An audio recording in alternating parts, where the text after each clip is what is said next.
And there seems to be still no end to the clashes between protesters and security forces in the valley. We're hearing that clashes erupted in the Yariport Kulgam area after the funeral of a terrorist who was killed in the encounter yesterday. Protesters pelted stones once again at the security forces who were deployed to maintain law and order to ensure that nothing goes out of hand.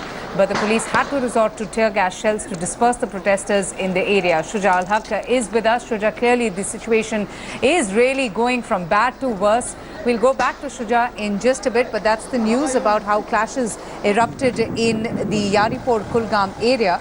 This was during the funeral of the terrorist who was killed in the encounter in Chadura yesterday, the terrorist who had taken refuge inside that three-storied house, during which the security forces were once again attacked by the local youth who resorted to stone pelting. And again, we are seeing a repeat of what happened yesterday, protesters pelting stones at the security forces who had been deployed in the area to ensure that nothing goes out of order. But Shuja Al-Haq is with us, and Shuja, this is clearly worrying. The situation really going from bad to worse.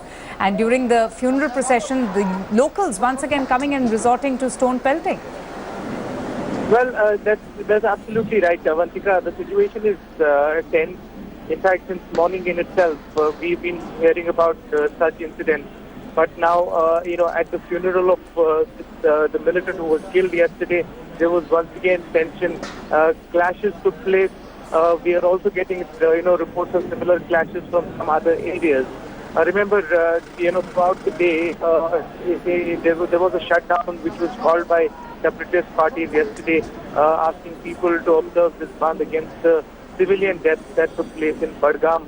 Around those clashes which took place near the encounter site.